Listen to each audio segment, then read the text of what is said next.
For the next year. I don't know, maybe. All right, thanks everybody. Welcome to the July meeting of the Columbia County Hudson Task Force. Thanks for interrupting your summers. I know we've got people back from vacation at all points of the continental and not quite so contiguous United States. We've got a couple of things to go over tonight. One thing that I want to highlight really quickly, the employer survey. We've collected all your feedback, all your comments. That's been sent off to Dr. Tim Wilmot over at Berkshire County Community Foundation. So he's going to take a look at that. There are a few questions that we still needed to get wordsmith had to do with the pandemic. So that's the last question that's kind of outstanding. He'll send that back. We'll take a look at it in outreach next week, and then that'll be dialed in. I'd like to get that out by the end of the 3rd week of August. That would give us about 4 months of response time. That'll take it to about the end of the 3rd week of September or so. And then in the meantime, we'll continue to work with the doctor on developing an employee survey that will circulate. But we're going to wait until we get a certain amount of responses from the employers, because those responses will inform the employee survey. You know, what questions we want to ask and how, and what questions we might not want to ask. So we'll get that out within the next 3 weeks or so. I expect that Dr. Wilmot should have that back by like Monday. It works really quickly. The employer survey will circulate from September to October. The idea there was to try to get a month worth of responses before Thanksgiving break hit. So either September to October, October to early November. So it depends on how the responses come in on the employer piece. So there's that. Land bank. So this past, yes, right. Before we leave that, our rescue squads as employers are Rescue squads. Yeah, they should get the survey. That's going to be the main topic of the outreach committee the next 2 weeks. I think it's going to be making sure that we're distributing the survey to the correct recipients. Right. Thank you. Land bank. So this past Monday night, there was an economic development committee meeting of the board of supervisors. And at that meeting, the EDC, which Ron ran that meeting, Supervisor not ran that meeting, and we've been asked, the Housing Task Force and CEDC have been asked to continue to explore the land bank topic. One of the things that we need to do is develop a bit of a business plan, some draft bylaws, and a potential budget. And we're also going to be looking to speak to some of the executive directors of the rural land banks, those that have been in the state for a few years now, just to see how rural land banks have been working, what their successes and challenges have been. And then some of the more recent rural land banks that have been created specifically to address affordable housing and not really to address the disinvestment, kind of the results of the 2008 foreclosure crisis. The idea there is our timeline. You have to apply to create a land bank. So that's the first application. That application gets sent in. There's a bit of a turnaround time while that gets considered. And then there's another application that you send in to access the funding. The initial application does come with an initial piece of funding. So you get startup funding to the tune of somewhere between $1,500 and $50,000 a year, depending on the size of your land bank. And then there is a remaining portion of the $50 million that was set aside for land banks at the beginning of the year. There's still about $23 million left there. And we expect that request for applications to come out mid-September and be open for about 6 weeks. So it's pretty tight. Hopefully that turnaround happens pretty quickly. There's another round of funding in the spring that should be somewhere between $10 and $15 million specifically for land banks. Who's the entity we apply to? So there's 2 entities you need to apply to. The application goes to Empire State Development to form the land bank, and then for the funding goes to HCR. Reserve the right to switch those two because I don't have that specific note directly in front of me. But those are the 2 entities. I believe that's right. HCR gets their funding from HUD, so that makes sense. Any questions on the land bank status? Just a comment. Hooray. Yeah. Do you see any impediments to going forward with it? Yeah. Yeah. I mean, it'll depend on Competitive? they're not. Well, there are 7. We'll call them charters. So there are 7 remaining slots for land banks, but if it's not competitive in the way that your application would be better than someone else's. It's really just, do you want to apply it? Should you apply? So you're basically competing with the rationale of formula. They'll score it like they score everything. but you're not really competing against other entities that are. I didn't know if there's 7 slots and there's 20 applicants, I guess. I don't know. I mean, there's been only 2. There are only 2 new ones in all of this year. So it seems like it's starting to trickle down a little bit. There's 62 counties in the state. Not all the land banks are county land banks. A lot of them are municipal land banks. But there is one land bank that's 5 counties. So thank you, Mohawk Valley, for creating crazy composition. So Chris, how would you go about the business formula? How would you go about estimating what you have to work with as far as the properties out there? We'll have to work with the How do county.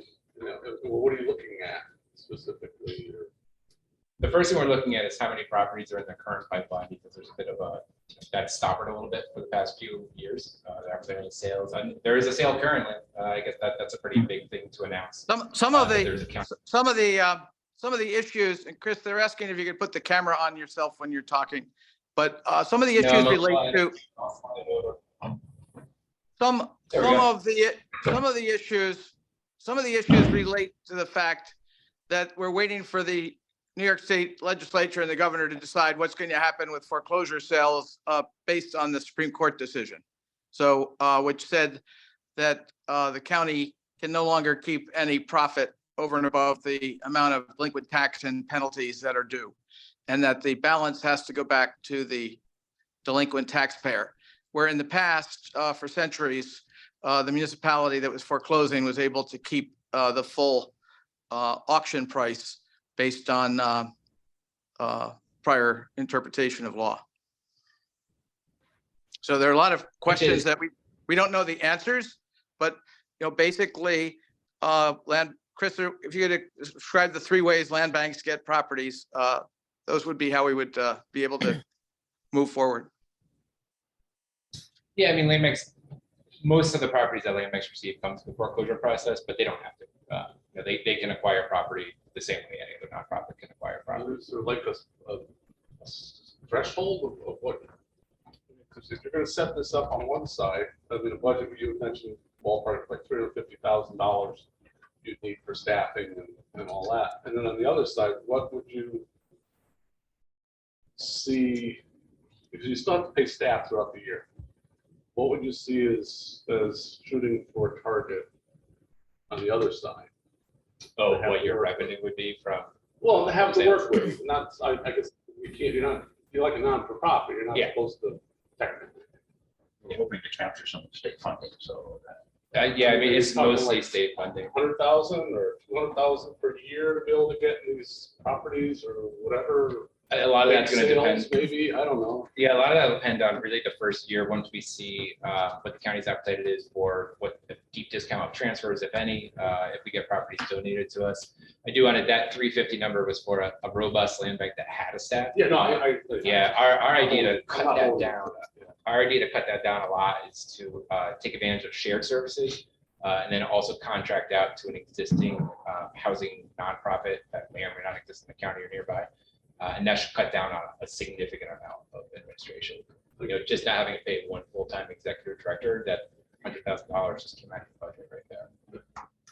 Sure. I also think that a number of the towns have been looking for a process or a mechanical way, a tool to donate land. This might be that tool. Yeah, we've had a number of towns. I mean, Dave's working, Dave and Bonnie are both working in Anchor right now.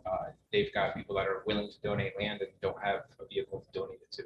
And we've heard that a few times working with the Community Land Trust Steering Committee. So there are donors out there. There's just nowhere for them to donate land right now. So this hopefully is one platform they can do that.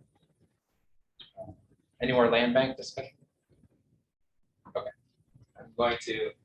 Give me one moment. I've got 4 different screens I'm manipulating here. I'm going to try to give myself permission to share my other screen so that we can talk about the governor's executive order around housing, executive order number 30. Yeah.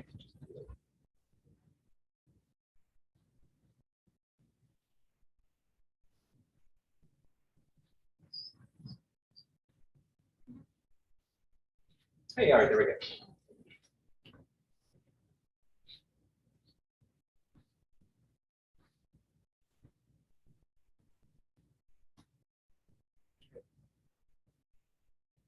Okay, so as we know, there wasn't a lot of state legislative action on housing this year. I think there isn't anyone that isn't disappointed about that. And we knew that there would be something coming after that, right? So we also knew that the housing compact was going to come back in some way, shape, or form. So there are elements of the housing compact that we'll see left over in here. And there are some other familiar pieces to this particular executive order that I'm trying to track down a certain gentleman in Kingston. And we'll talk about that a little bit later. So the big piece of the executive order is it creates what's known as a pro-housing community program certification.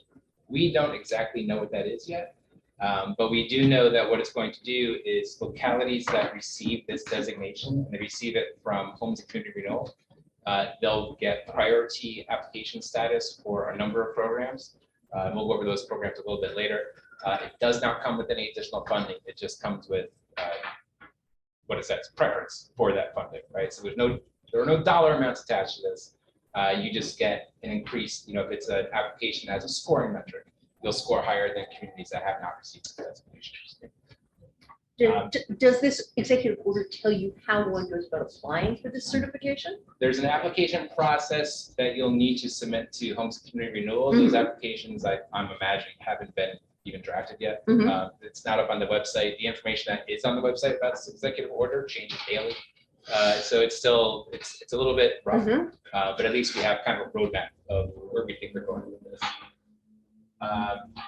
There are other pieces to this. It's not just about the pro-housing community program certification. The other two are really for state level agencies though, and those were consideration of additional housing in any policy or program decision by affected state entities. Affected state entities are basically any organization that the governor has executive authority over, or any public benefit corporation, public authority, and I think nonprofit board that she's appointed either their executive or a majority of their board members. So that doesn't really, we're not concerned with that too much. The third one is interesting. I think this is especially interesting for Jessica, who's just walked in. An audit of state entity owned parcels for housing development. So you're talking about SUNY.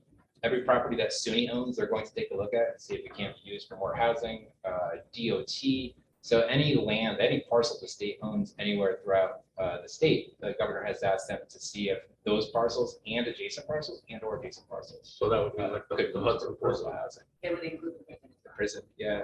Interesting. But the prison's still out. Oh, I know that, but there's But going to be a lot of adjacent lawn parcels. area there, just me. That's the mow if you want. 150 acres. Columbia Green? So Columbia Green? Oh, no. That the prison? specifically about the pro-housing community program. So this is going to be a certification process that I rewrote this a little bit. I disagree with the grammar.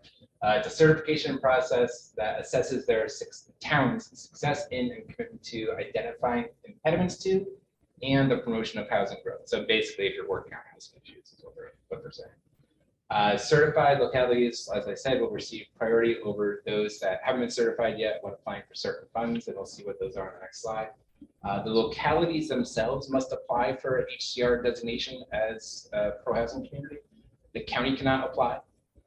So each individual locality will have to decide if they want to try to receive this designation. And the reason for that is part of the application, which we haven't seen yet, but we do know that it's going to include zoning policies, which are decided upon by individual towns. So here are some of the things that we know will be in the application. They're looking for local zoning codes, any housing assessment data localities might have, and your housing permit approvals for the past 5 years. So the towns that have digitized their housing permit processes probably have a leg up on this. Even the towns that haven't should be able to still capture this data. It's just going to be a little bit of a bigger lift.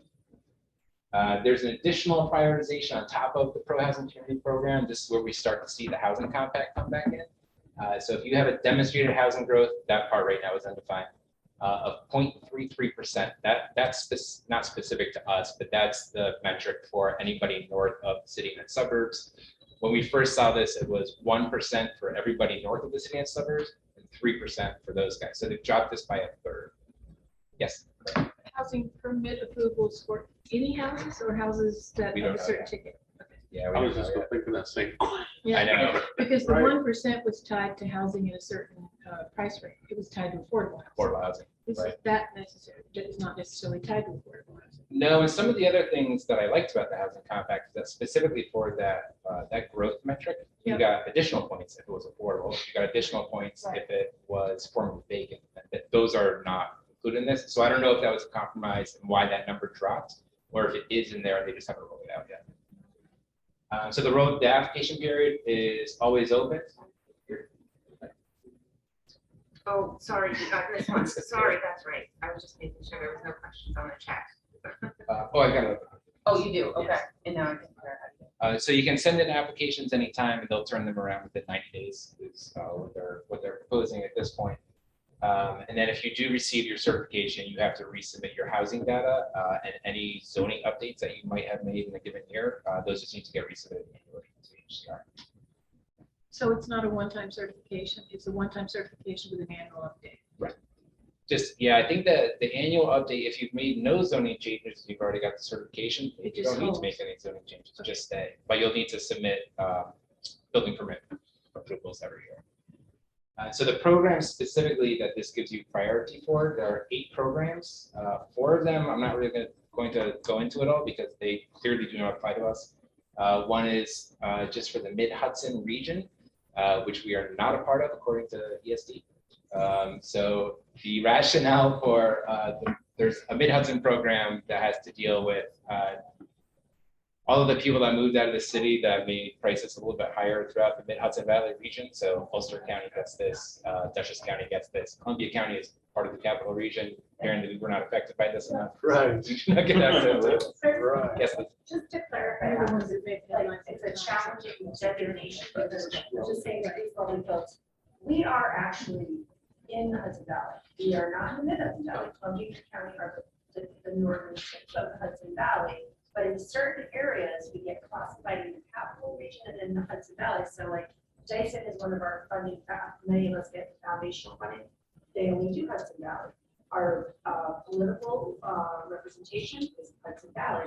So I think it's always interesting to push that because, I'm pretty sure I have a big here now, but I just think it's always important to push that, what are they utilizing to say we're in the Hudson Valley, Mid-Hudson Valley, Lower Hudson Valley? Because everybody seems to use a different set of metrics to determine that. And if it excludes us from resources, I think we should always advocate for ourselves however we can. I know it happens to me, like I'm a part of a regional team that's in the capital, but all of my colleagues in my Cornell Extension are Hudson Valley. I'm in the Hudson Valley, so it's a tricky one. And sometimes we lose that on funding opportunities. So that's my 2 cents. no, and I think, Jessica, would you mind weighing in that? So a lot of this depends on who the entity is that's running the programs, right? So different entities have us classified in different regions. DOT has us in the Hudson Hudson Valley. Valley, yeah. But So- for other like ESD. Everybody else is capital district. Yeah.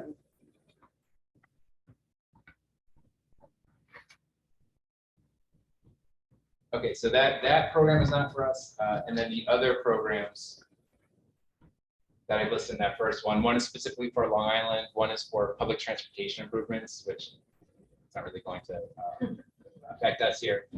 And then, excuse me, I forgot the 4th one. Oh, the DRI. Unless anybody wants to do another DRI anytime soon, let us know. They get paid for the ones we've already done. But that is the 4th of those 8 programs that are probably not the ones that we're really on. You'll have to explain to some of us what it's. A downtown revitalization initiative. Thank you. Sorry. Sometimes It's the $10 million. $10 million You get a prize. grant. You get a Yeah. prize. You get a prize. So Hudson was awarded this in 2019. Yeah, a couple of years. Tiffany was mayor, 16 or 17, 17 maybe. Kinderhook just received one this year. Do they get a DRI or New York Forward? They got a DRI. Near forward. New York Forward, excuse me. I think exactly. Which is half the size, right? Yeah, I They're think the size, exactly yeah. might have got Smaller DRI. portion. Yeah. It's the same sort of program, but But it's like 5 million or smaller 2.5 million? communities, Yeah. 2.5. Uh-huh, Yeah. yeah. And then just to reiterate, I feel like I mentioned this at the top, and I said it at the top, and I ended with it for a very specific reason. At this time, the pro housing designation itself does not confer any additional funds. No money attached to this. It's just priority treatment for future funds. What it does call to mind a little bit, let's see if I can share this as well. I don't. We've talked before about Ulster County's Housing Smart Communities Initiative. And there are some elements of this program that seem very similar.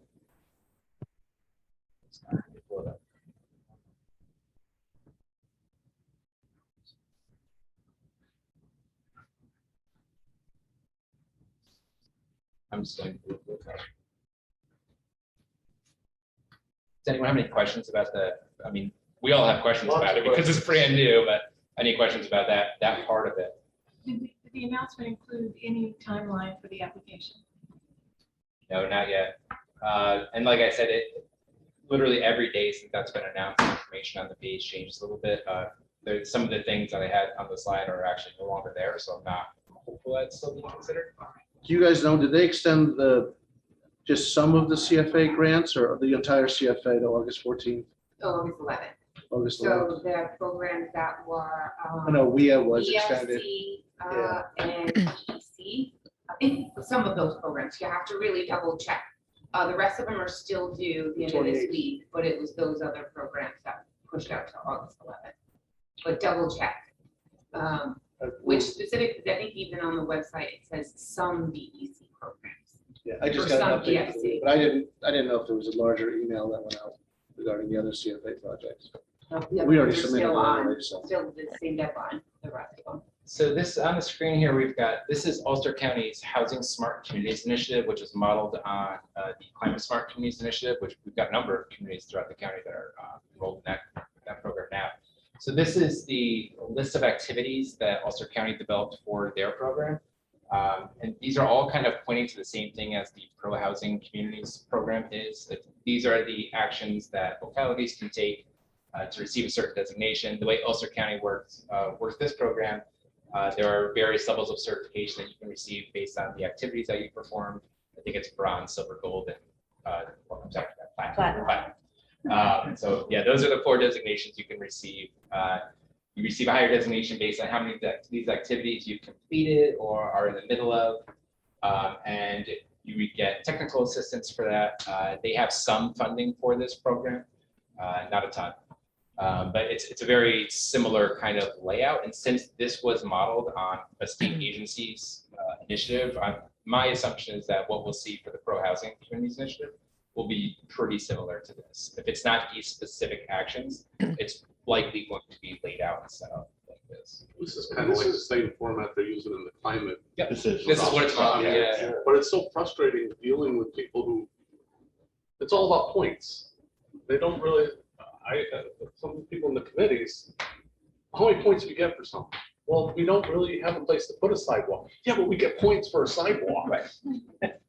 Chris, Yes. it's like, but it gets frustrating at times. I know the overall thing is, it's probably good, but it's Just just, put sidewalks on 22. the 203, they want to take the houses that are, 15 feet off the road already. We'll push them Well, back. And they're 5 feet up in the air, the bank, they want to take that, cut that, get a sidewalk to walk where. What's that in the hand? This is offered by Ulster County for municipalities within the county. Correct. Yeah, and they've had a decent amount of buy-in. This has only been active since I believe October, and they are now at 16% of their localities are bought into it, which is not bad after 8 months. If you get 16% of the localities in Columbia County to all buy into something in 8 months, you're doing some good work. But their countywide housing plan was out almost 2 years before that, so they Yeah. really primed the pump. Oh yeah, It these wasn't- guys, Ulster County and Kingston have They been were- on top of this. starting for from zero. years. So the other thing is, what if towns, I'm thinking about the pro housing, the executive order, what if towns wanted to work together, like the housing compacts, the Rojan Housing Partnership? And that, they have presumably there are 3 sets of zoning laws, right? Hillsdale Code. Yeah. And so how would they, because most of our housing needs are not so much individual towns outside of Hudson, they're more communities. So how would that work with those kind of? I Yeah, think we the don't know. idea is that everything that there's very little information out, so we make a lot of assumptions, right, based on what little's out, and as the more information gets out, hopefully they'll clarify a lot of that. I'm just wondering if we can front load that, if if there's a way, if these things haven't been solidified yet, if there's a way to get these Be concerns and adequate comments interest, in yeah. front of them before they make those decisions. Yeah, I think my take on this is, we'll figure out the unknowns when they're made clear to us, but there are things, if they release this, I don't think they're gonna backtrack on requiring X amount of years of building permit approvals, right? You can start doing that. So if you're a town that is interested in this, you can start doing that like over now. You can start, getting your zoning updates together. If you've had housing related zoning updates in the past few years, you can start getting that together now. So with all these programs, the idea is to be seen more favorably to get funding, right? So what funding has Columbia County received from HCR in the past? Oh, at all? So from HCR, there's been farm worker housing, the Columbia County Farm Worker Housing Grant that we're just in the middle of administering. And so if that grant, would a grant like that then be easier to get if we, or would it be harder to get? I mean, because there's only a certain amount of money available. So it seems to me that, well, I'm just guessing that some of this criteria is going to favor other counties over our county. So, and there's only so much money available. So what's the upshot? Do you think really this program is structured to get us more access to funding? I think you're gonna have to do it regardless, right? Is that what the pro housing certification does is will give you an extra point or two when the agencies are reviewing applications. Right. So what they're gonna say is, oh, for this for this program, here's the criteria. You get 20 points for this, 5 points for this, 2 points for housing certification, pro housing certification, or whatever it may be.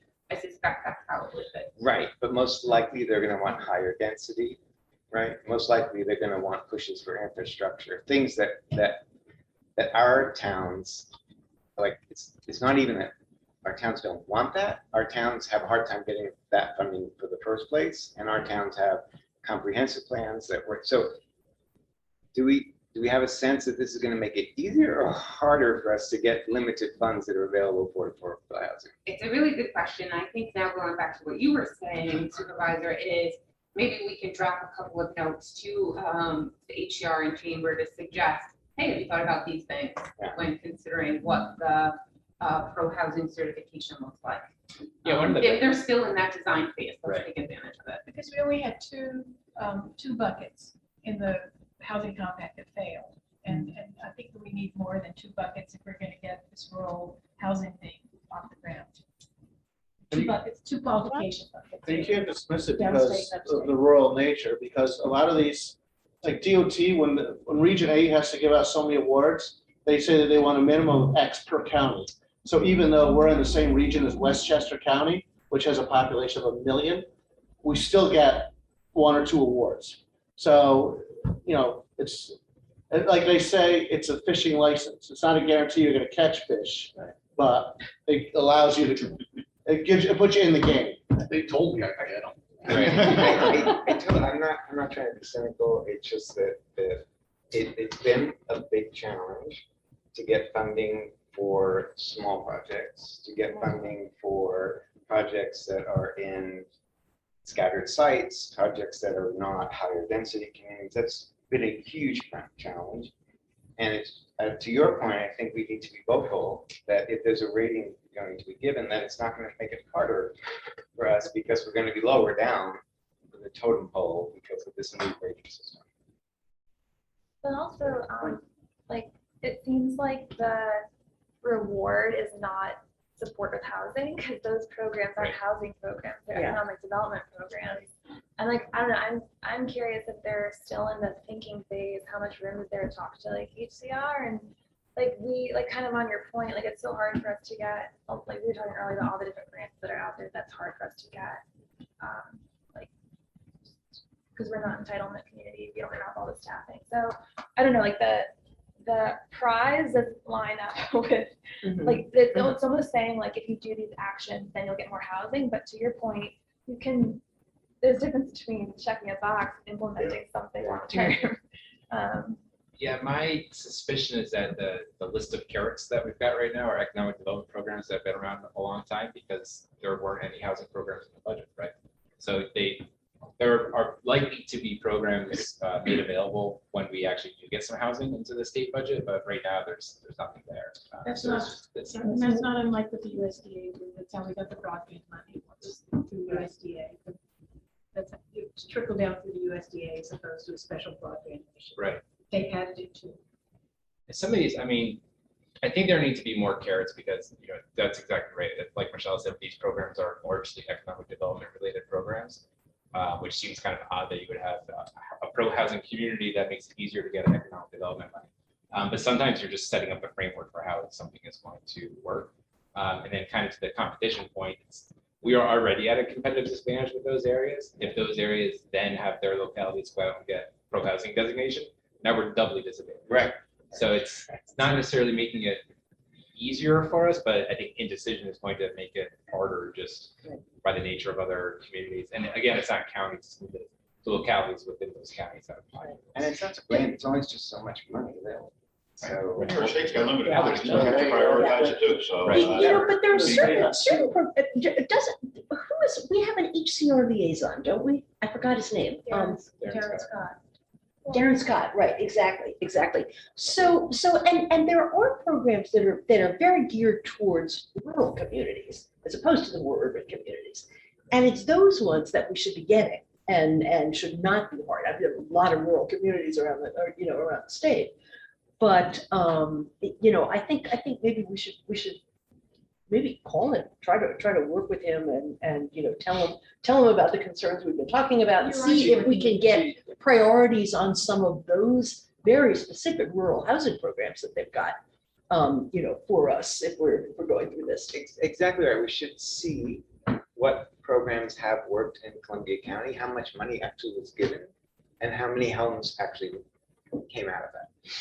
I'd be shocked So big. if it's at all a big number. Yeah. Well, part of that is, if we've talked about this before when we were having the land bank discussion about what land bank funds can kind of unlock, is that we don't have a lot of countywide organizations, nonprofit organizations, or just housing groups that can apply for those sorts of funds. So we've really just been depending on local governments to do that. There have been a lot of nonprofits that made available or able to do that funding. I haven't checked out Mike Borges yet. Can I ask a question? Sure. Oh, hey, Hi, how are you? I'm Ellen from Hillsdale, and I've been listening to the discussion and thinking that all of our little towns, which will require smaller developments, obviously, than some of the more urban areas. I'm wondering if the county, through the Economic Development Corp or some other means, might be able to fund a consultant that would help us, as we seek if we get a piece of land, as we seek to become pro-housing, community development certified, et cetera, rather than everybody sort of striking out on their own. Maybe if there's someone who's an expert in this and can be funded by the county to help each of us, that might be a big help forward. We have discussed this. We discussed the fact that, initially the task force is, our staff is already looking at the 4 criteria. Obviously, it'd be easy to get the zoning and planning, the zoning codes from each of the towns. We already have those links for those. We did discuss with the Board of Supervisors Economic Development Committee last Monday how we would go about getting the 5-year building permit data from the supervisors. We're in the process of contacting DHR to see what they mean when they say they needed housing assessment data, whether that's the type of data we prepared in our housing brief for this task force, or whether it's more extensive. Because, and I think we've already taken the original governor's proposal as to the 1% of housing units that would need to be built to satisfy our 3-year program and multiplied it out to see what the number of units in each town would be. I'm not sure the extent of our ability to do individual applications for each town, but we're certainly beginning to pull the information together for the very reason that you bring up, Mhm. that, and then there could be towns that say, we don't want housing, so let's not be a pro-housing community. And also, we will want to look at the housing, the towns that have water sewer capacity, because that's where the larger number of units can be developed, because obviously in the towns without infrastructure, it's going to be very difficult to build a volume of units because of the water sewer, the septic issues. So I think we're on that target, but I think we feel an obligation to coordinate it, but to at what point, we don't know yet, because we don't know all of the requirements of the application process. But to the extent the 4 they've already identified, the information is fairly readily available. Okay, thank you. You can also do like a workshop day where like, if you could look ahead of time for this, then sit down, we can walk through how to pull data from the census and put it together and whatever. Yeah, a lot of it is just, and again, I mean, these are all really good questions that we also have for HCR. A lot of this is undefined at this point, but it's also, to Brenda and Jessica's point, this is now that it's in this stage, this kind of valuable stage. Now is the time to submit feedback before they have a finalized application on the HCR side. And I think talking to Mike Borges from the Rural Housing Coalition is going to be really important on this. I haven't heard his take on this yet, but I'm going to be speaking to him early next week, just to see what RHC's take on this program is.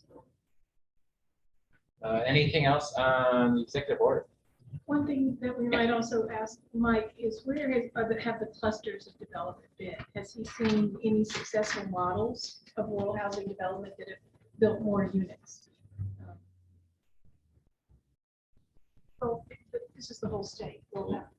So he has, I would think, the best access to that information. And have they funded? Oh, and Dennis's question is, have they been funded? Or And how by were who, they? right? Yeah. Right, How- how are How do they structure their Right, program? exactly. I have a question. When you spoke about earlier, a few months back, about this, I think it was Mike possibly, the 6 units being able to be allowable without having to have a full septic system, was that just our county or is that state? Like where is, I remember we were talking about where we had infrastructure with it. Is it 6 units on a certain amount of acreage that does not need to require septic? I think that's a technical standard. So Okay. in order to build, you've got to meet Department of Health requirements for water and basically water and sewage and water and septic. Yeah. And I think what's generally been viewed is that you can do 4 to 6 units on a think certain area. It's or both something a like that. technical standard, but it's also a site standard, because Mhm. it depends on the amount of leach field you have. It depends on the absorption of the soil on that field, and whether there was an improvement in package on a system. But we're still working on the details of that, but can we report? I was just- Well, Back at another if you're on a private, Yeah. next 6 or more homes to that, then you're under a New York State water. Standard. Yeah, I was just I wondering don't if think we, you can't do 6 homes, you can't do 6 homes in an individual ownership on one well. But you could if you had a public water system. That's my point. Then you go to having a Public New York water, State but not water on one project. well, not on one well. Non-transient, non-community. or- No, no tax. No, Lisa, I think It's in they talked about a separate- cluster septic separate concept, and I think On that a was that neighborhood conversation. homeowners association, you can have a non-septic system, but not a separate ownership. But only up to a certain size. before Only you up to a come certain size. But even if you had 6 homes on the same ownership, you Right. would still trigger that, with New York Separate State. system, same owner, no, you're right. No, if there Same were, ownership. if there were the same owner, right? You had 6 partners. I was wondering that, is there funding in particular for that concept where we have landowners who might have 10 or 20 acres and they wanted to, and they have to break composite of their soils and all those things? Has there been money for that? Like knowing that's the number of 6 units and there might be some formula to figure out financially how to make it work and what you need, what sort of units like are. So I just remember we talked a while back. I just wanted That's right. to. That's a good question. Yeah, They we start moving into package plants. and Right. You could just start, then you start dealing with treatment. You know, once you get over 10 or 15 units, then you have grinder pumps or whatever in their system and go to a small package plant, RVZ or something like that. But you're gonna need a discharge point, you're gonna need a speedies permit.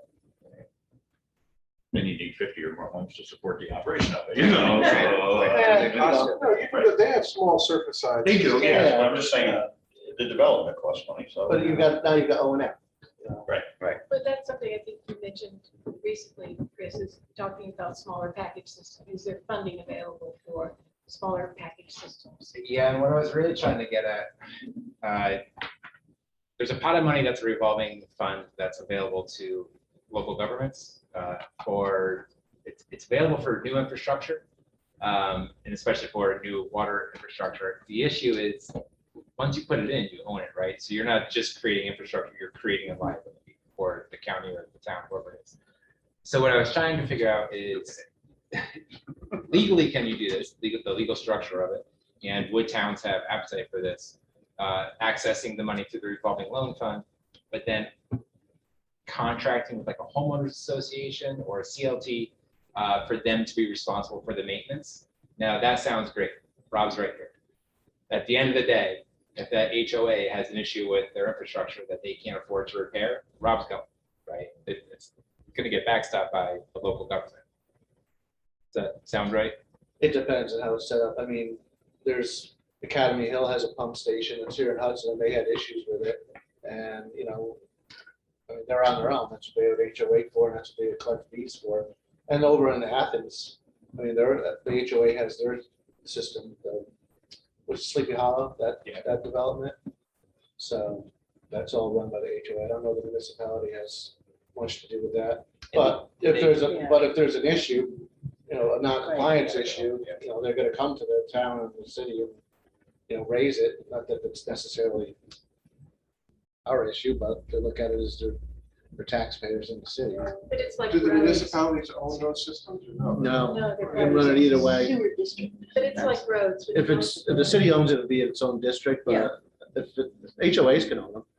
Right, but the HOA finance that on their own, right? Right, but Yeah, then so they have that's the control issue. over the system. Right. The difference is if it's a municipal district, then if there's an issue, the municipality is gonna address it. Mhm. They're not gonna ask how much, and then it's gonna change the rates. At least when it's an HOA control, they can decide their own course of action, their own destiny.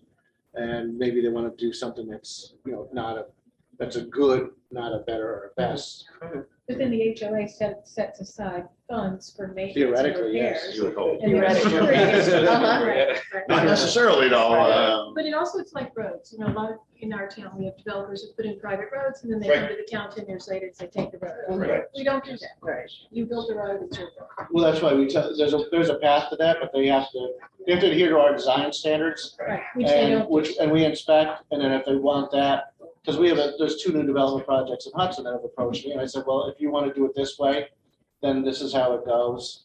You know, the city gives you the design, the specification, it's inspected, you're paying for all of it, and at the end, the legislature can choose to take it. But if they want to kind of do it their own way and not that hardy, then, They can own you it. know, you can have Jamie McCann come and plow it everything. Yeah.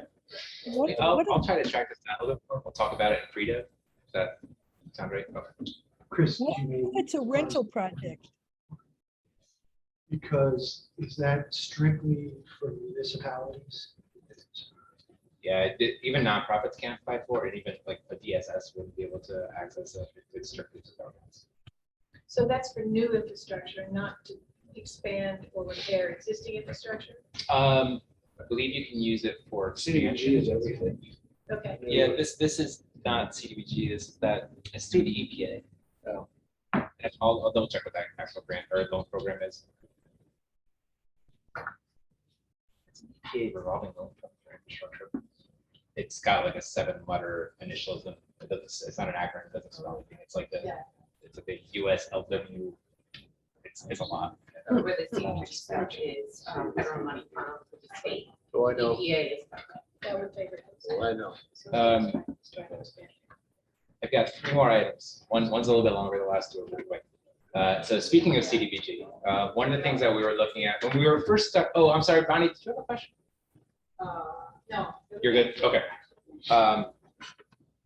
One of the things that we were looking at using land bank funds to do is, or just the land bank as an organization, because it would be really the first countywide entity that's addressing housing issues, was to use it to go after things like CDBG grants for home repair, for mobile home replacement, just the variety of CDBG and home restore and access programs that are out there. There's a really long lead up to some of those programs. Michelle did one of these at the city level. Well, I should say Michelle, but the city did this. And what was your lead up for the surveys of interested applicants? It was a year between when we started and then by the time we received the award.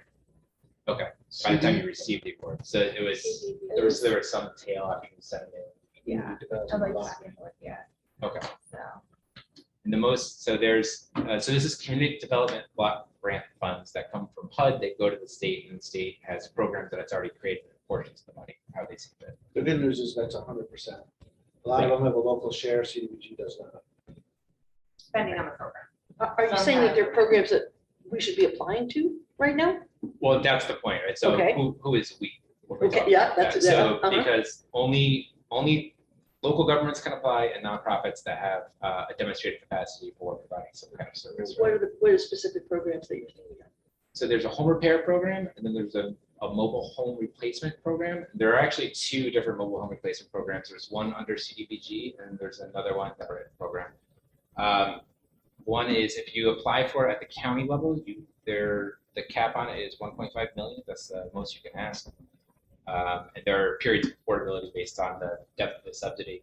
But because there's such a long lead up to it, so if we wait for land bank to get forms, it's going to be, January by the time we're talking about this stuff. There's a round of funding available for these programs right now that is, I think they're all due August 7th. So clearly not this year, right? And if we wait until January, February to start talking about this again, we're going to be behind. So there's no reason that we can't start talking about this concurrently, but we also need to figure out how this will work on the administrative side. If you were awarded funds, who's going to be the administrator of these funds? Who are going to be the subrecipients of these grant contracts? Who are you going to consult out with? These are all things that we need to start talking about now, because this isn't set up in the county accessing these funds, and communities access these funds all of the time. Every year, communities are accessing this money. It's just not something that we've been taking part in. Do our towns access these funds? Have Columbia County Some towns use these funds? Hillsdale did, I believe. He just said, Hillsdale did? he said our communities haven't been taking advantage. of Uh-huh, this. It's been uh-huh. underused. in Uh-huh. Columbia County. I mean, I've had 3 of them, so. It sure has. Well, for Right. housing, we've been doing it for infrastructure for Right. a while. For housing, we. But I haven't held to the same housing standard. Yeah. I have to have the fair labor, it's a certifying officer. We have to promote housing even though it's. Could we do a subcommittee to explore this, or is this something that you need to do most of the work for? Yeah, CEDC do Right. this. well, I think we would just do a policy committee. Okay. Right. Put it with That policy, makes sense yeah. for policy. Yeah, right. Did we lose the feed? Mobile home replacement program? Another mobile, or I should say manufactured home. It doesn't necessarily need to be What do you mean when you say that? I mean, full demo and full replacement. Right, Brand new but unit. does the homeowner have to make the application to the town, and then Yes. the town makes the appliation? Do you want to walk through how? Do you first? Oh, what happened? Yeah. Oh, I think we've lost Wi-Fi. Pay the bill? That's exactly what I was gonna say. You have to pay the bill. Have you done this? Is it plugged in or did you pay the bill? Not mobile, no, no. Oh, We don't have. I mean, I Okay, don't yeah, know, take that like one. home repair program. That means something Another like that. 15 It would be a fabulous thing.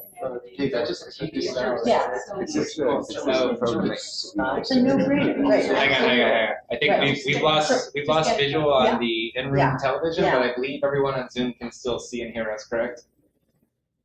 So no Yes, damage. okay, so the meeting progresses. Did you want to run through how it works in Hudson? Sure. So Hudson Art Grant, the housing one we're doing is to help homeowners. occupy their house or occupy a duplex and they live in one side. Sorry. That's pretty good, I like that. It's like being sung off the stage. Award ceremony. Okay, so it's homeowner occupied housing. Yeah, so it's either like just homeowner or also doing duplexes. So if the homeowner lives on one side, they rent the other. And basically we did a lot of outreach to find people who were interested and got like basic self-reported information about their income and like household size and stuff. We applied, we won the award, and then had to go back through and like get actual verification of people's income and eligibility. And then we've had building inspectors go and build up, like put together scopes of work with our code enforcement office. And then what we're doing is we're like the city is finding eligible contractors, putting together bid packages, and then the contractors, the grant will either we'll pay for the lowest bid. If the homeowner wants a different contractor, they have to pay the difference. And then the city will pay the contractor directly from the grant funds. But then you have to have the homeowner and the contractor and the city, like our code office, sign off on approved scopes of work and work order changes and stuff like that. When you guys start the initial, the cities, maybe the municipality needs to start the initial outreach. Yeah, I guess you we look went through your through- tax rolls maybe. And out of that grant, is the city paid administration fees out of that money, or how are you paid administration fees? So there's an admin allocation in it. So we have a consultant who we're paying for, they're doing program admin delivery. I work on this a lot. I don't that's just part of like my role. So I do think there's a component in addition to having an outside consultant, like, you know, people I just got calls before I came here about it and stuff. So I think there is also like a, kind of have to have like I don't know, you don't have to, but just thinking about like, in addition to just the consultant who's doing certain paperwork, just like the knowing the residents, talking to them. Promoting it and getting information. Yeah, and just like problem solving. But we and- can The state requires a strong municipal component because the contract is with this municipality. Right. So that's where you're kind of, Yeah. you're the one administering the Right, program. Right, but I'm not the formal administrator. Like we're paying an administration grant to a consultant, but I'm doing the administration. Yeah. And that's what, when Housing Resources, before they became Galvin, they didn't get, the money's not from the same source, it's from a different source. That's how they managed. They had a combination of the subcontracting, and then they also did the balance. And there was an admin fee built in to cover their admin side. But that's not modular replacement. No, this is That's the home repair. Yeah. What kind of repair? Modular replacement is not, you're then putting out to manufacturers. So it's a different process than coming up with a set of construction documents to bid it to different builders, and each set of construction documents have to be specific to each. She's only doing the repairs piece. I know that, but you mentioned modular one of the replacement. programs. It's one of the Right. We're talking about both, it's Countywide for both. Replacement is one. Okay. Right, so it could be, I think modular replacement has a lot of legs for our county, because there are a lot of people living in substandard modular homes. And That's one of the reasons I liked that program particularly, is I think it's much less competitive than home repair. Yeah. How many communities are out there that have X amount of mobile homes? And the state has an interest in replacing these. You still have to comply with local zoning and things like that too. Oh, yeah. Absolutely. This is just money. Right. You still have to meet the national objective is to benefit low and moderate income people. You still have to, everything you're doing under your housing rehab, you still have to follow those requirements. And quite a number of people who are in those substandard homes would meet that criteria. And the state has an interest to remove those, because generally they're energy inefficient homes, and the new modular homes are electrified. So there's a lot of things that are coming together under that umbrella that I think really could have a positive impact for some people. Ron, are you aware of any of those units on Somerset? Did they get So, that would be an interesting one. That's a park that Bob Right. speaks about, but there are some older homes, and the owner has been trying one by one to, renovate them, move them up to newer ones, but there could be residents in there that do own their own home who would like to do that. I think more than that, there is a number of mobile homes individual lots Right. around the Yeah. county, Yes. where they may Yes. have 2 acres and they've got the setbacks to meet, new standards, but it's a 1970s mobile home, and they could be upgraded. And I think that would be a good benefit. I would think a lot of those folks could qualify for this. Well, Yes, absolutely. And do the funds actually pay for a full new home? So I know they did this with some farmers in our area years ago. I think that was USDA or somebody like that, had money, and some of the farms were able to do farm labor housing where they took out a trailer and the state bought them a new one and put it in. Yeah. And NYSERDA had a program, but I think they moved that over to HCR. I think their program, they moved over to HCR. Of course, when you talk about electrifying them, as National Grid, they're prepared to bring in a 400 amp service to some of these sites too, or electrify them too. Oh, no, it's They're just a not gonna- heat pump. they're not It's gonna just a heat pump. They don't need one. And they're not gonna use any more power, they would actually use less power. Well, you would hope, but I mean, if they're gonna go give up oil or propane or Right, it's one something, of those that's, fossil fuels. there could be a power upgrade. It's another interesting point is that a lot of people get displaced out of older mobile homes in parks that are trying to Parks. modernize. Yeah, That's the Because project what- that thought of. yeah. And I guess that happens again. That's where I'm kind of going here. Is there a way to get the word? I'd like to get the word out. There are several of these little pockets. Well, we have to know that we have to get the program, I think that's what Chris is really talking about, and you mentioned the work that you did prior to even submitting an application, is Right. all of that community involvement, and Right. sort of looking at what's the need and establishing the need to Right. develop an application. Yes. So I think that's what you're talking about is, even though, so the round right now closes in a couple weeks, we're saying, thinking about it and starting to tee it up for maybe next year. Yeah. We've got about a year to sort of pull some stuff together and show, demonstrate a need. Sure. Yeah, we wouldn't have been ready this year if we started this like the day that the tap, you know what I mean? Like it just wasn't enough. Oh, don't feel bad about that, Chris. So He does that on purpose, that's. in any of these housing studies, I should imagine that there's a subsection that tells us, at least generally, the depth of these houses around the county, right? Of how many manufactured homes we've got that need to be replaced. Yeah. I don't. I haven't There seen are. that. Where did you? Is there? It's not in our housing study. I could have sworn I found something when I was looking around. Wait, before violations, they also can identify the year of construction and the more recent year of renovation.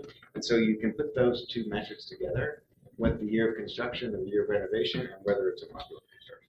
So I wonder if we should maybe start to get on this This small group, is and a I'd be really happy to great do it possibility. and sort of put that together so it's ready. Which is why I was asking if we needed a subcommittee to gather some of this data. That's a lot, right? So that would go to pre-development, right? Yes, no? Where would this go? I think that makes a little sense, right? Pre-development, Sure. Just go right there. Dave, did you have a question? Yes, for Michelle, if you don't mind. How much need is there versus how much money? That's a good question. So out of the people who were interested, I think we had like 25 people who were initially interested, and I've heard from probably another 10 or so since then. There's like, I'd have to think of a better way. Like a lot of those people did not follow through on as much as I could follow up and help them get materials together. A lot of people did not follow through and actually got to application steps. So far we've received 8 full applications and we've approved 5, and then we have 3 in round 2. I think part of the problem in Hudson is that the houses are very old and most of them are pretty big and the scopes of work are massive. And so I was talking to Chris earlier about the CEDC program, like kind of requires you to fix everything that's wrong and bring it which is good on the one hand, like you want, like this program, CDBG wants you to walk away from the house and not to come back to it in 20 years, whatever. There's other ones that are like a cost specific, like you only get $15,000 and it's a little bit easier to handle that scope, but you could fix one thing, but it's actually being caused by something else, right? And that's not actually addressing the root causes. So there's pros and cons to different programs. I think the mobile home one is a little cleaner cut, which is maybe a good one to like get started with. Sharpen your teeth out. Yeah. I know it's one of the ideas too, is that the manufactured home program that would be us figuring out how to create kind of the framework to go after other CDBG programs. And it's a little bit, I won't want to say it's lower stakes, but I really do feel like this would be less competitive than some of the other programs that are out there. And now that the ones that you approved provide the additional, what's the scope of the repairs? Can you make any kind of some of the neighbor houses that are older or manageable? The single family house, they're much easier. The scopes of work, we're looking at about maybe 30,000 a house. The duplexes, there's a lot of work, and we're looking at, I want to say upwards of 60 for some of them. Is it like roof or electrical or plumbing or? Roof, electrical, with like Windows. lead, base paint, windows, mold. And are you having asbestos. trouble finding contractors that will work with you on this? There you go, I do that. Yeah, that's also part of it. Because of the requirements, basically? Yeah, I mean, Yeah. what I've done some outreach and like basically people want to see the bid pack, like they wanted to see the packages and then Right. think about them. But don't you also get a threshold? If you do a certain amount of work, you have to bring the whole house up to code or something like, what is that threshold? We talked about that. Yeah, it's more than There's a 50%, right? yeah. Those are- I thought it was 20%. I thought it was 30. Okay. And that's up to the So we building get a inspector 20, too. 30, We don't go to that. I don't think it's 50. But at the same time, we can't do more than like 50% of rehab because then it's too much of a project for this grant. Can a homeowner get money from another source for insulation and? Yeah, so we're Your window trying. replacement and then get you for roof? Yeah, we're trying to like. This is there's a lot to. I know. These things are complicated. We're trying to line up with some of the weatherization grants. And so far, the timing hasn't quite worked with their funding windows and ours, but we're trying on that. Yeah. Is there any individual philanthropy involved?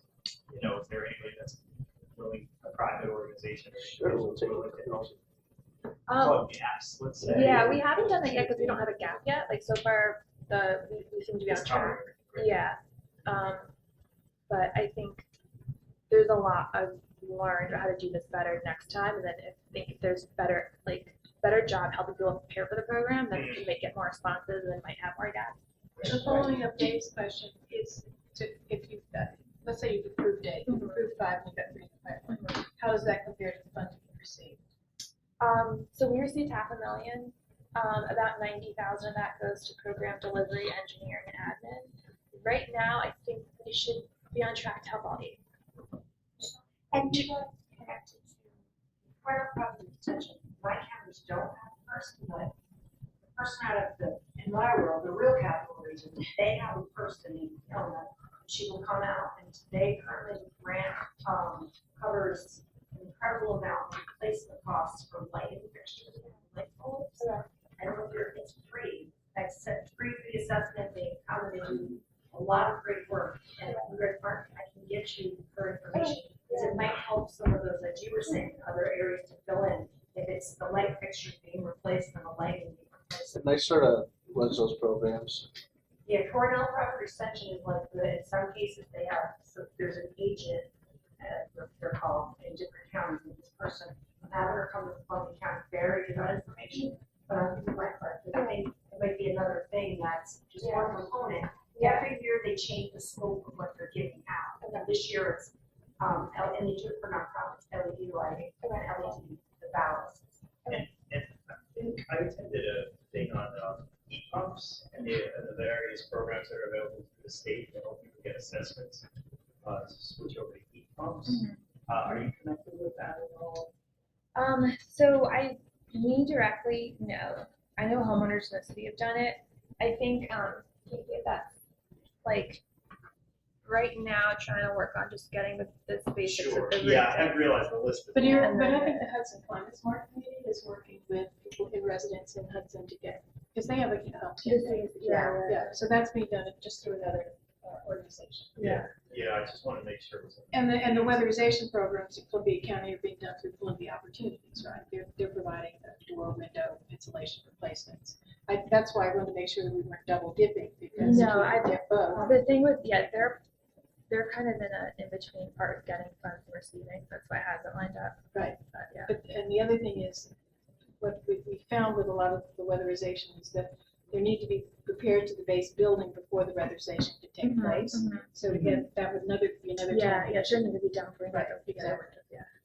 So what I'm hearing is I should research this more and we'll work this up in committees. Okay, all right. So yeah, we might have to break out a subcommittee on this because this is big and it's complicated. If anyone does their own research in the interim, if you start to see the freeze entitlement community, we are not one. We don't have any in the county. Entitlement communities refer to, there's a variety of metrics for it, but it's really a population breakpoint. So we are below 200,000 people throughout the county, so we are called the non-entitlement community. My experience with CDBG programs is in an entitlement community, it's the city of Troy. And if you're an entitlement community, you kind of get to set up your own programs. Like we had a $5,000 a pop facade program up there. You know, you need to get some bricks repointed. You could come to our office and get that money for free. I think Albany and Glens Falls are too. Yeah, those guys are. It's Glens Falls, really. I think so. I think they got that population cut off. I also, No, go ahead. Ithaca told me that they weren't one, and then they argued for why it should be, and then now they're entitlement, and so just think about it. Where they're arguing for. For those who don't know, entitlement means Yeah. instead of having to apply for $500 million or $1 million of grants a year, you just get it. They give it to you, and then you're up to manage whatever you want to do, whether you want to put it towards housing, streetscape, whatever. Yeah, the usual Roads. flow is HUD to the state gives it to whoever applies for it. If you're an entitlement, You just go get to it. HUD to your. And you get it straight away. Is this a federal or a state definition? Federal. That's of entitlement? That's federal. So we'll obviously talk about this much more. So the last two ones are pretty easy. This is kind of housekeeping stuff. One is we haven't had a presenter in a while. Are there any topics that somebody would like to hear a presenter about? And then we can kind of, you don't have to, email me during the next week or two. I like to give people like 3 weeks a heads up for the next meeting. Can we have HCR present? Yeah. Darren's well, that's going to lead me into the next meeting in October, and we're figuring out how we want to sort this out yet. So October is going to be just about 6 months since we've been having regular real meetings. So that's going to be kind of an opportunity for us to talk about what we've learned, what we've accomplished, what we're working on, and what towns want us to be working on that we're not currently working on. Or just kind of soliciting them for, hey, we need your help with X, Y, and Z. We were going to invite Darren to see if he could come down. Our hope is that between now and then, he wouldn't have to explain the pro-housing community designation to us. It's 3 months away, so hopefully that wouldn't happen.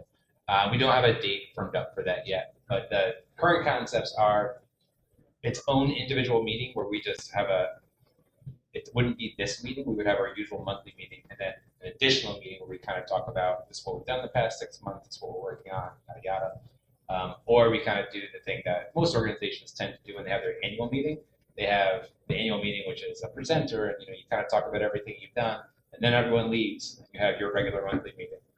They don't have to leave, but they do.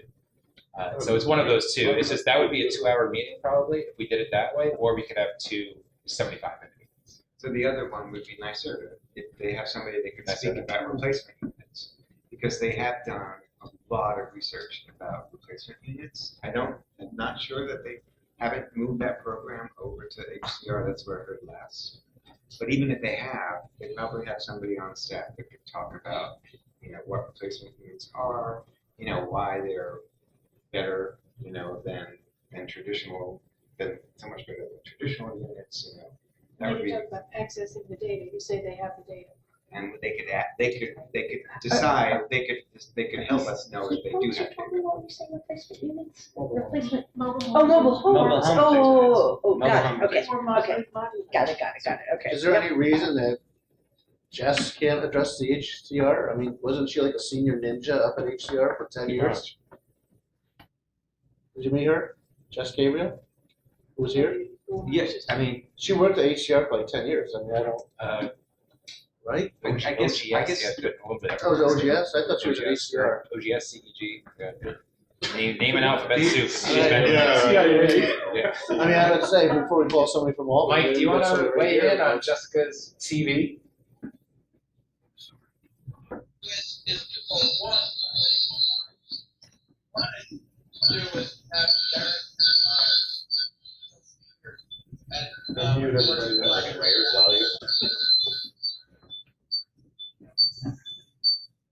Huge feedback from there. This one.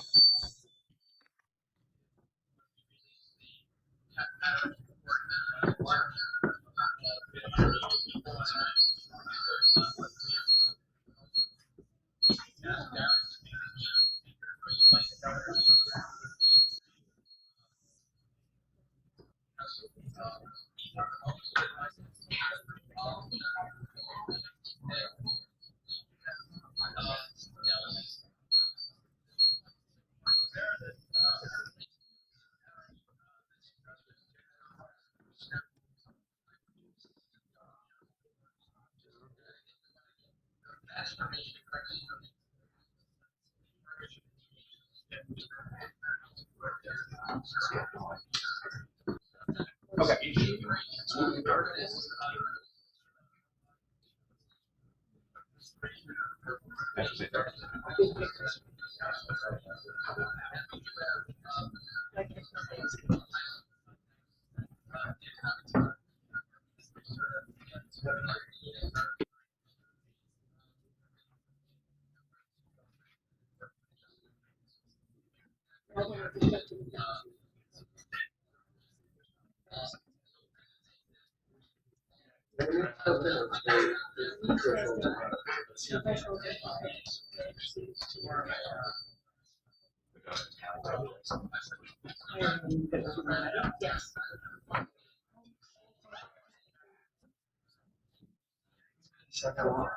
Yeah, we need some.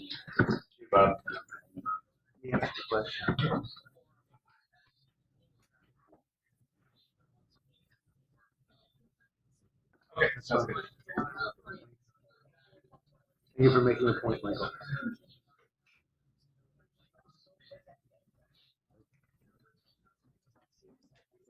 Person I was thinking of. Michael just said, because it's more current.